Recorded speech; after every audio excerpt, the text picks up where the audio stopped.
kaunawaan. At nagkakarinigan naman. Pero minsan yung hindi magkaintindihan. Kasi nga, magkaiba ng era. Diba? Millennial kayo, kami Gen Z. Diba? So, kailangan talaga communication. So, yun po. Ano pa tayo? Tapos na pala tayo. Sa conclusion po natin, Jesus loved Judas. Naniniwala ako na minahal talaga ni Jesus si Judas, di ba? Pero si Judas, naniniwala po ba kayo minahal niya si Jesus? Minahal kaya niya si Jesus? Nakalungkot na. Yun ang tanong eh. Minahal kaya ako? Ay, hindi pala. Mali pala yung tanong. Joke lang. Ang sagdan. Baka may mga tanong kasi, minahal kaya niya ako? Hindi yun yung tanong ko. Minahal kaya ni Judas si, minahal. Si Bea, parang parang may alam Ayun, di ba? Si Judas, 100%, di nga walang 100%, baka 101, 102% pa, di ba? Minahal siya ni Jesus. Pero si Judas kaya, minahal niya si Jesus. Di ba? Yun yung merong magandang beginning si Judas eh. Simula siya ng maganda, di ba? Nagsimula tayo ng maganda eh. Wow, alab alab niya na. Puro simula lang. Meron ako narinig. Baka sa simula lang yan. Pero, hindi tayo papayag na, di ba? Amen? Hindi papayag ang kabataan nandito ngayon na hanggang simula lang tayo. Amen po ba? Amen. Banda dito, amen. Mga ayaw sugot ni Kervin tsaka ni Bento.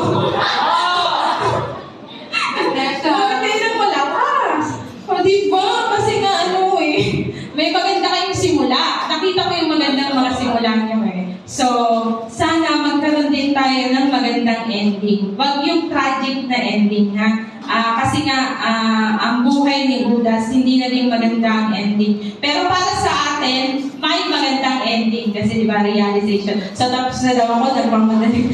Sorry naman po. So, meron daw pong isang kwento. Tatapusin ko yung ko sa kwento ng isang artist. 30 years ago, naghanap daw po siya ng ipipaint niya. Nabasa ko lang to 30 years ago, naghanap siya ng ipipaint niya ng Jesus. So, nakakita siya ng ipipaint niya. Tapos, after 30 years, gusto naman niyang mag-paint ulit. Naghanap naman siya ngayon ng magpo-portray o magiging model na kamukha ni Jesus.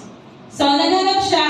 Saan siya maghahanap? Siyempre, pag Judas, saan ka maghahanap? Hindi naman sa seminaryo, di ba? Sa kulungan. May nakita siyang lalaki na bagong laya. Tama-tama yun para kay Judas, sabi niya. So, sabi niya, nilapitan niya. Pwede ka bang maging, modelo ko? Ipipinta kita para maging Judas. Dahil pumayag siya, pagka-paint niya, ang sabi ng lalaki, pagkatas ng painting niya, maniniwala ka ba? Sabi niya gano'n. Maraming salamat. Maniniwala ka ba na ako din yung ipinaint mo 30 years ago? O, di ba? Siya pala yung Jesus na pinaint niya 30 years ago. So, sana huwag mangyari sa atin yun na nagsimula siya ng Jesus, na uwi siya ng Judas, di ba? Maganda, ibig sabihin, nakita siyang maganda ng simula. Tapos, ending niya, naging Judas siya. Pero tayo po, marami tayong chance, marami tayong realization. So, ngayon, asa na ba yun? Pauline,